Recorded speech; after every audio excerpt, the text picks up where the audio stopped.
Hi, everyone. I'm so excited to be here today with a very special guest. Recently, I've been diving into the world of Gulong KungFu, and I've been sharing some practice videos with you all. I was really curious to learn more about this fascinating style of Shaolin Kung Fu, and I'm incredibly lucky to have connected with someone who can tell us all about it. So I would like to introduce you to Ben. Or actually, Ben, please, why don't you introduce yourself? Could you tell us a bit about who you are and what Gulong KungFu means to you, please? Okay. Hello, I'm Ben. I am living very close to Shaolin Temple right now. And I've been practicing Gulong KungFu for essentially exactly a year now, having explored many different martial arts and meditative practices. And if I could describe succinctly what Gulong KungFu is to me, or the note it hit to me, it felt like this moment when I saw it of, this is it with a capital T.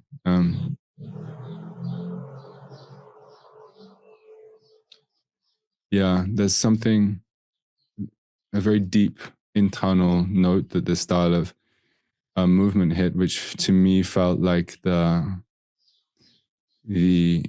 essence of Kung Fu, and maybe this might be dramatic to say, but even of life. And this has become something which, I feel very aligned now in really dedicating my life to. Okay, what is the essence of Kung Fu? I'm really curious. What is the essence of Kung Fu, please? Okay, we're going right in there. Essence of Kung Fu. Yeah. So, the essence. How do we answer this question? Essence, where does it come from? The origin, the spark,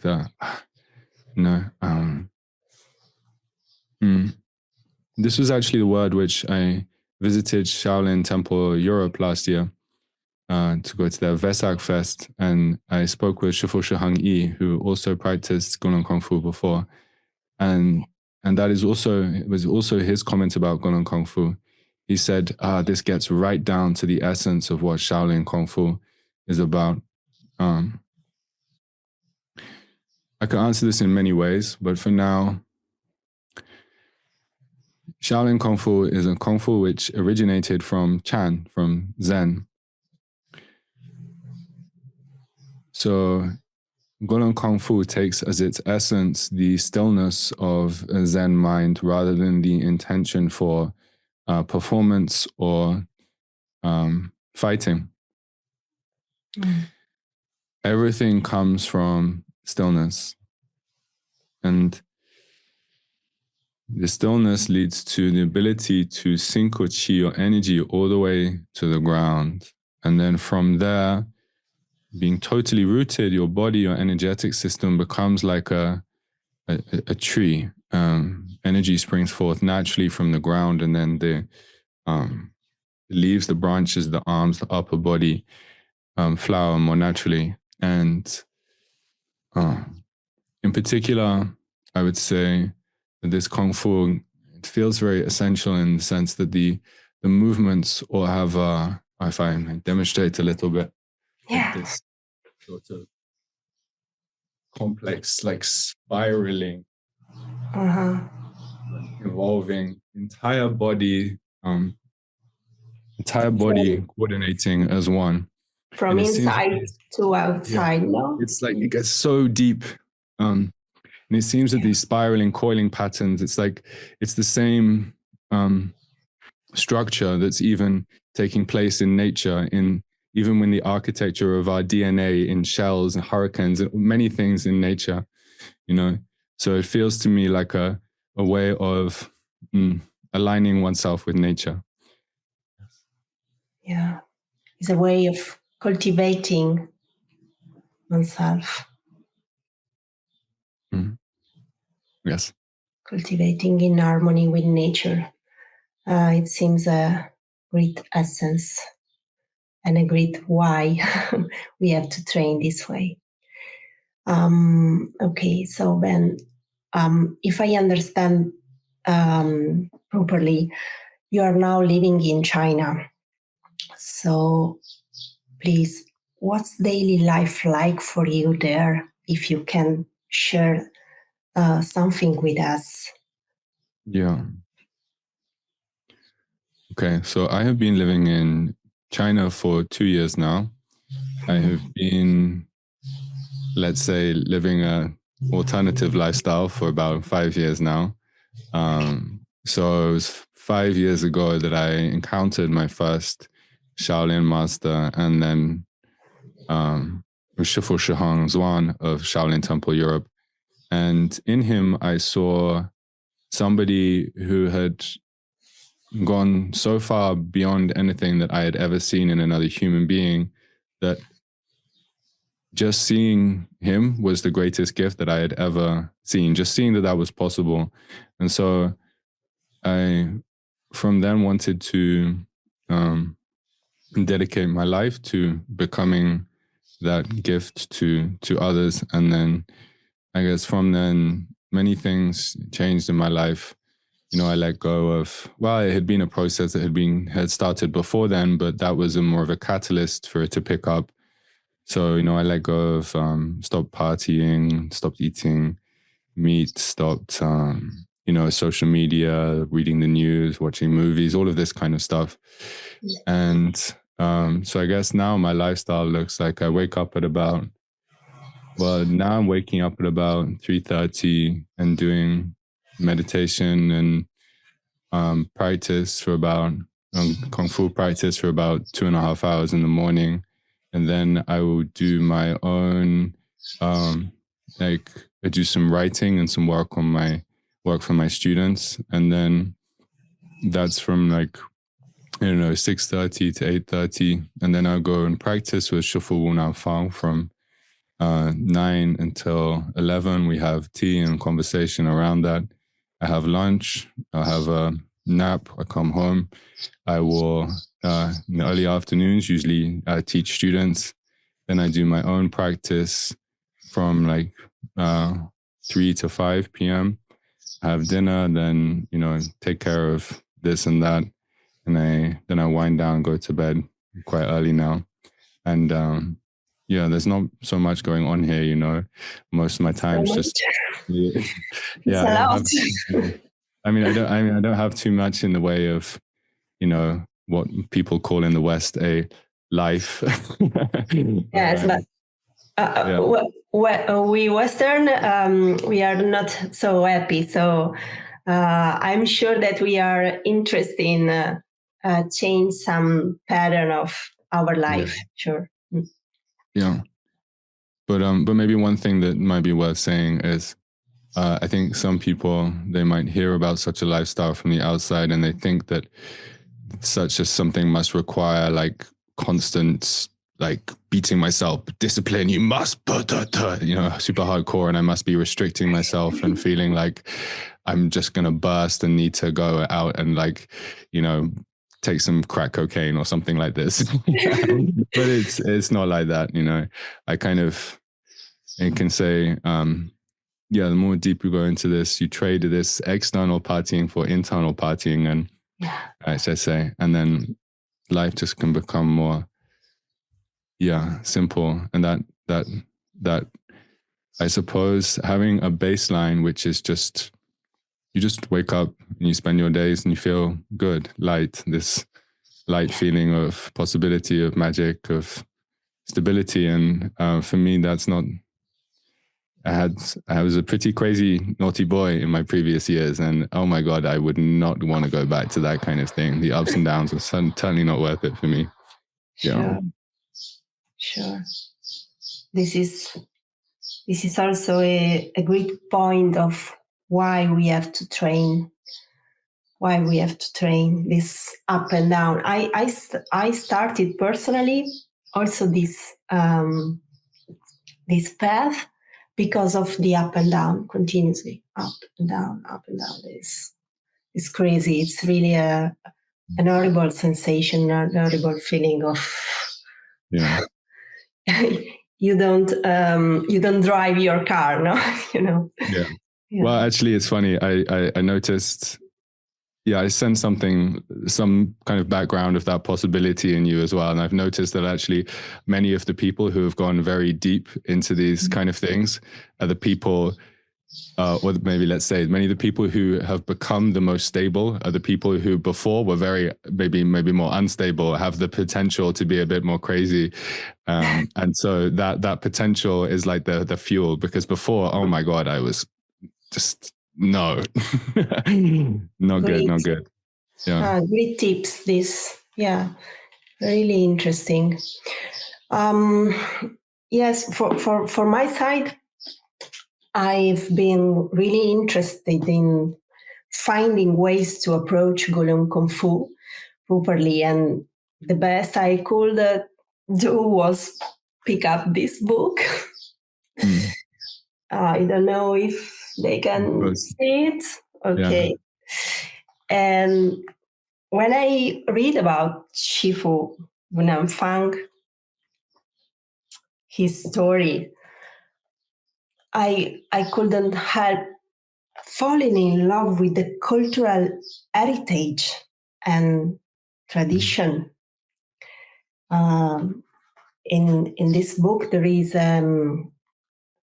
one complete chapter about the heritage and culture of Gulong KungFu. It's really, really interesting. And there is actually a section here that really caught my attention as a beginner. And would you mind if I read a short passage and maybe if you can then comment, say something about it, please? If we have, I forget about it, but you asked to Shifu if we can read this. Yeah. Okay. Thank you. So I read.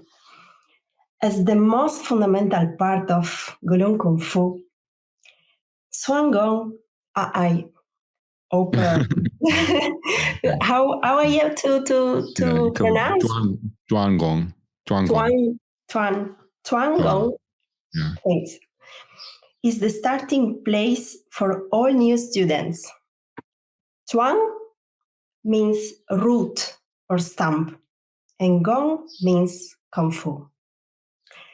Tuanggong is the cultivation of stability and stillness. It is a series of standing postures, like a standing meditation, and is practiced until the student has understood the feeling of body and self necessary to begin his or her journey to Tingjiba. Traditionally, this will take up to 3 years or longer. So please, is really this way 3 years of longer? Yeah. So on this topic, I suppose it's somewhat of a cliche. You ask any kung fu master what is the most important thing. Every school everywhere will always say basics, standing. How are your stances? And for some people, this looks boring. It's not as cool as doing fancy forms. I suppose I was lucky in that. I mentioned when I encountered my first masters, also seeing Shifu Shahang Yi, what fascinated me most about them was not their amazing flowery forms. That's flowery is maybe a derogatory. beautiful We form. understand. It's how they held themselves in their stance. And I was endlessly fascinated by this, the way they'd stand, the way they walk. It was like something seemed so much more rooted. The posture, everything was aligned. It felt like their body had been as this, perfect line between heaven and earth. And so I developed a natural fascination with this. And then I started my own standing training, practicing Mabu and Jianzhuang. And I've been doing that every day for 5 years, probably, at least, probably on average, an hour a day of some kind of standing practice. And it's amazing for me how it gets deeper and deeper and deeper. And it's just endless.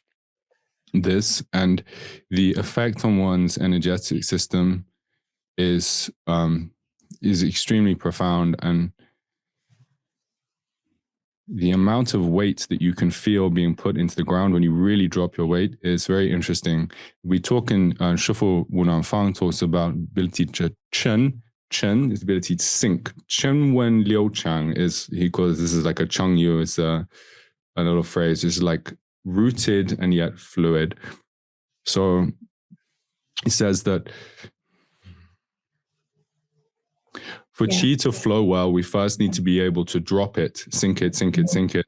And this standing meditation is a way of practicing dropping our energy, sinking it down. And then from there, when we sink it down, our qi is not stuck up in the shoulders and the upper body. And when it's stuck up in the shoulders and the upper body, then we move in a stiff, uncoordinated way. So when we can drop it entirely, then our upper body can flow very nicely. So I'm saying this partly as motivation for anybody starting out this practice or something like this, because it's, kind of cliche. Oh, everyone says standing meditation, very important, but I don't know if so many people really understand why that is so. And then also important is to, yes, the attitude you're in while you're doing this. So, we are doing here in Zhuanggong, I said before, Gulong KungFu is like we're becoming like a tree. And this is what we're doing. There is an active part to this. Shifu says, Song ar bu xie, which means relaxed but not lax and sloppy. So for example, if I show you many people, they practice standing meditation, there's something like this. It's like a bit like, Good night. He always correct to say no, like this. So there's very much like an active form. Lower body is up into the ground and the head coming higher. That's when you feel. Yeah. So the tailbone, the tail slightly in, and the upper part push. Yeah. Yeah. 收腹提肛头拎起来, which means there's actually a little contraction in the stomach, and tigang literally means raise the anus, and ling, to ling, means the top of the back of their head pulls up towards the sky. And what I find very fascinating actually about Shifu Wu NanFang is he is an old man, he's in his 60s, and he is perhaps the most peaceful being I've ever met. And you watch him and he looks totally peaceful. Yeah.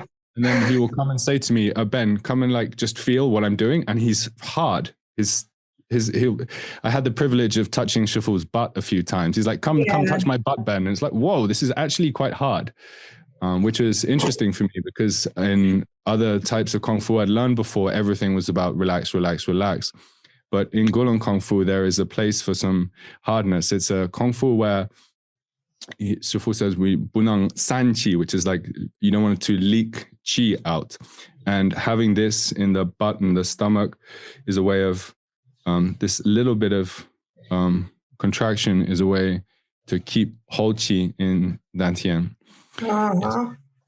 About dantian, please, Ben, because I'm training constantly every day, the basics. And I'm really, really interested in the tummy.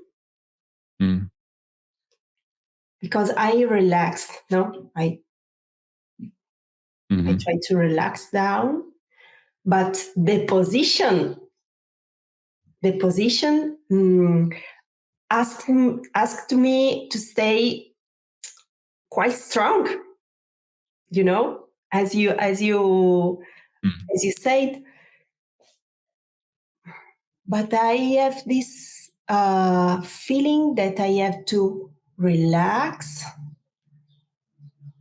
the like the tummy, feel not contraction here. Right or no? I'm wrong? Okay.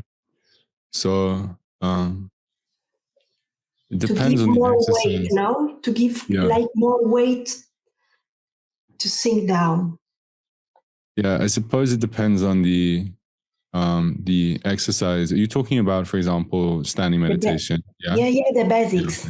Okay, for basics. Mm-hmm. So, it's a difficult thing to describe. So it's a song arbu xie jin arbu jiang. So relax but not like lax or sloppy, strong but not tense and hard. So there is this kind of, yes, everything is sunk, dropped. But for example, yes, please.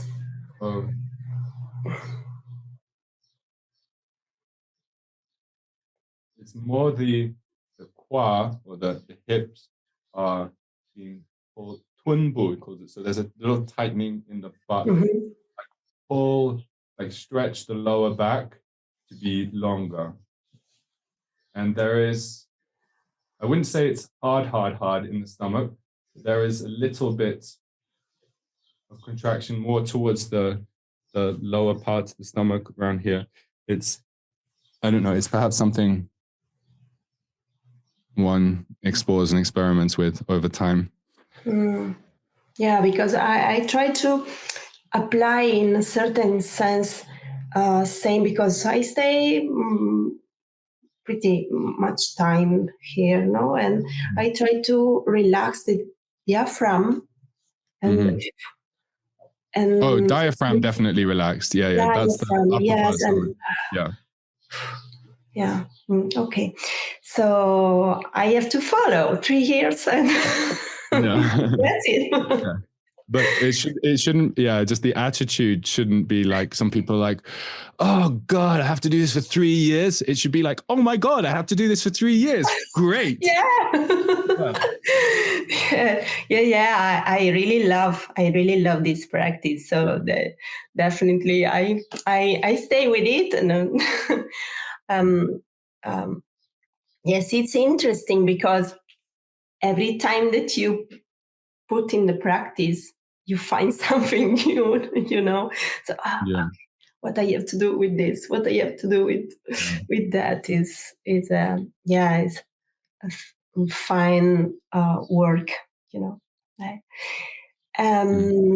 Another thing that I really would like to ask to you, because before you mentioned Shifu Wu NanFang and his strong body. So please, can you tell us something more about him? Because for me, it's really a pleasure and honor have you here like a bride to him. So please. Okay, I'd love to. This would be a privilege. Okay. I'm just imagining what people might like to hear that's important. So if I zoom out a little bit and say what's a bit about the lineage, and then I come into Shifu. So Shifu is the 5th generation lineage holder of Gulong KungFu. The founder, Wu Gulong, was a Shaolin monk who, I think it was 1869. He was told to leave Shaolin Temple to protect the art form of Shiniba, which Shiniba is like like the essence of Gulong KungFu. And he was told to leave the temple and safeguard it and pass it down for generation to generation. So this is an internal style of Kung Fu, which come from that, passed down through the family. And Shifu is the 5th generation lineage holder. And what is perhaps different from other lineages I've come into contact with, other teachers, is that most other lineages have many teachers, and they kind of spread out, whereas Shifu is the lineage holder and there are not many teachers at all. His responsibility is to pass on the lineage to the next generation. And this for him is infinitely more important than money or fame, which he doesn't care about at all. I've never seen anyone care less about money and fame than Shifu Wu NanFang. He only cares about Kung Fu. 99% of our conversations, he's just talking about Kung Fu, Amazing. And he's totally, totally pure in this respect. So before in China, I visited many places. I had very, very good experiences, but I wanted something very deep, traditional, pure. And as soon as I met Shifu, I could feel energetically that, yes, he is the real deal. He is 100% of the time in this state where he's just smiling from the inside. Nothing can ever disturb him. I've had the privilege because, I suppose when I arrived, the school was not so busy. It used to be thriving about 10 years ago. And then there is a series of unfortunate circumstances such as the virus. The school's Facebook group got deleted and the government intervened and there were some problems and the school became very empty. So when I arrived, there was almost nobody here. And the school's not in the best condition, to be honest. The silver lining of this was that eventually I was able to train directly with Shifu, and I had been training one-on-one with him for, at the time of speaking, for about 9 months, 5 times per week. And so I've had the real pleasure of being very, very close to him. And I can tell you within those 9 months, there's not been one day where I have seen him irritated or upset, or there has been any kind of disagreement between us at all. There's literally nothing. And yet there's nothing that's repressed in him.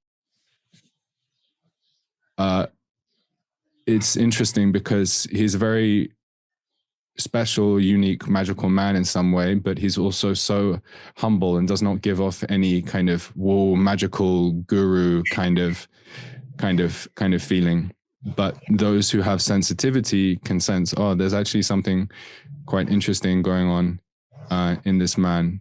When he speaks, for example, just like his practice, sometimes he can speak very loudly and very firmly, but he's doing so in a way which is very relaxed, and I never feel any aggression in him.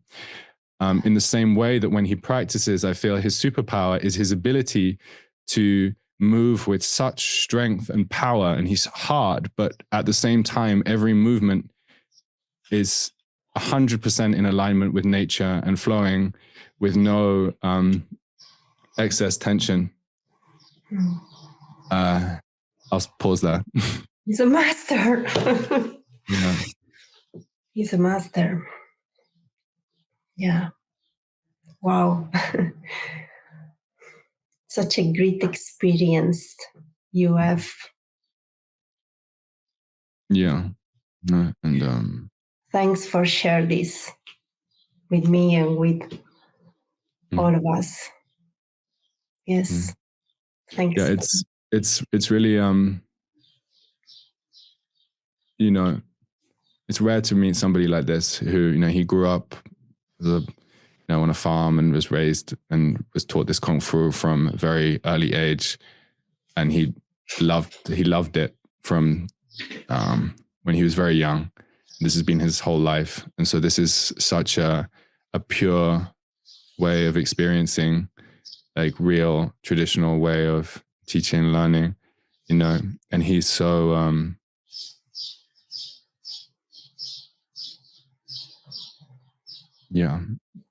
he's just totally grounded in this Zen mind all the time.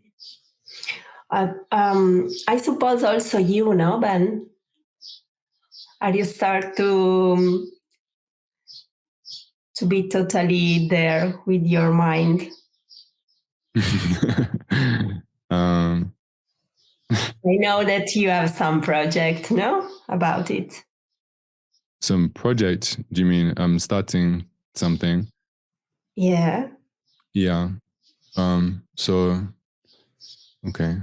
Yeah, firstly, I've noticed that since I've had the pleasure of, exchanging energy with Shifu, my life has actually fallen into a similar rhythm of stability, and just I thought my life was fairly calm and stable, but now just much less drama. Something's growing slowly from within, and learning to slow down and take everything at a kind of natural pace, which is good for me coming from, I was a lawyer before, come from a high flying kind of corporate background in London. But yes. And so out of this huge amount of gratitude for this practice, and also to see this practice, there's something about it, you train in, it's in a different category from any other practice. And for me, this is perhaps the essence of Shaolin KungFu, or internal Shaolin KungFu at least. And to my knowledge, there's not really anywhere else where you can learn this kind of thing. And Shifu is 63 years old, and this art form, it sounds, many people from the outside, when I first started hearing this stuff about, art forms are dying out, I didn't think it was a real thing. But when you actually come close, this is a real thing. And I can see this is a genuine risk right now. Shifu is very good at Kung Fu, but he's not very good at, anything online. It's not his thing. So I found this natural feeling of urgency to safeguard these teachings and to pass them on. Personally as well, I've in the past been resistant to social media, preferring a quiet life, but out of respect or yearning for something bigger than just myself, I'm coming out of that now. So I've been talking about this with Shifu, and we're now, actually there's a new energy growing in the school now, and we're very excited to share these teachings with more people. We actually just recorded today a taster video for the upcoming online program we're going to be having. Would you like me to share some of the plans? Yeah. So my vision is like this. So first, we record videos of a beginner practice, which will then have some instructions and so on, which we upload, and then we will supplement these with explanation videos for each of the movements within this, which I will record and Shifu gives me instructions for. And then we will also have live classes, and the plan is now that Shifu will actually host some of these classes himself, and hopefully this is the first time I've told you, so this is maybe good news for you in particular. Yeah. It's very important for me that basically that Shifu's own teachings are recorded, and it's not just me, because if it's just me, then it's prone to, all of my own rubbish getting in the way. And the plan is to then have this online-offline hybrid model whereby we have beginner class and then intermediate class and so on. And we grow this gradually over time to create a comprehensive library of Shifu Wu NanFang's online teachings, including both the martial arts, the history, and also philosophy. And so people can learn in like a systematic way online and have a kind of group, and then also supplement with coming to train in person. And we also have a project underway. This is something which is very exciting for me. We visited Gulong, which is Shifu's ancestors' home a few weeks ago. And it's essentially like an abandoned shack right now, and it's not in great condition.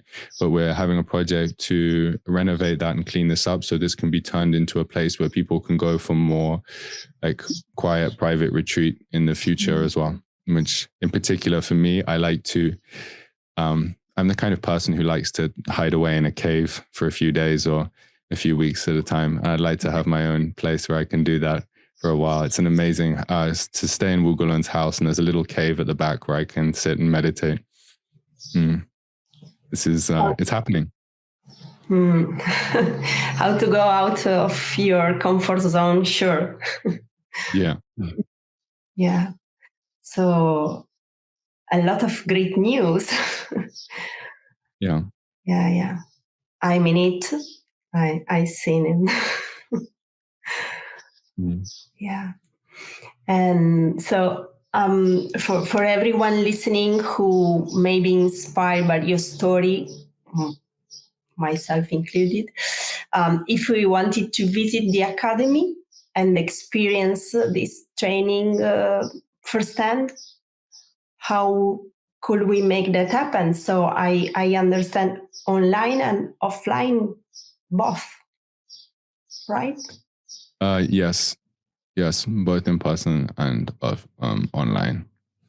So right now I cannot be 100% clear on what the like social media or website's going to be. This is not created yet. At the moment, the website is Gulun KungFu.org, Gulun KungFu.org.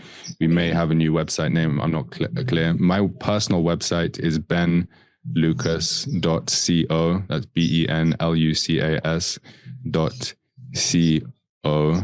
And my email is ben@benlucas.co, and everyone is very welcome to email me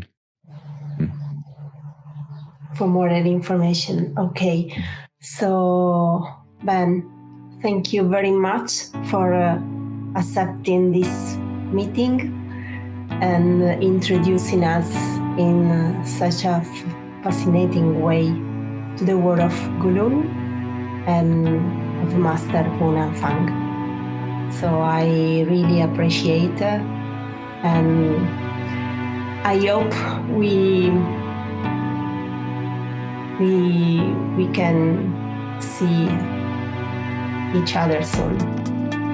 Learning. I'd like to say one thing back to you though is a great big thank you to you, and you might be I don't know, embarrassed if I say this, but to all listeners, I watched Daya's videos of her practicing Gulong KungFu. I thought, who taught you? And she said, no, I've just been practicing from watching videos online. I thought, you're actually quite a lot better than most of the people who I see here who are training and with an actual teacher. So what I would like to emphasize is that if people really train with their heart and they pour themselves into practice, then a lot is possible online and through video. You can really take this a long way. The most important ingredient is your heart, you know. And even to be honest, I found a lot of the modern training methods are extremely important. Like, even though I'm training with Shifu Wu NanFang, I don't tell him this, but I video us practicing together, and some of the best moments in my own practice. And when I take the video and I freeze frame it and I pause and I go like frame by frame, and from there I can see much more details than I can from just watching Shifu by myself, you know. So I want to give some inspiration to people at home who maybe think that they are disadvantaged from being at home.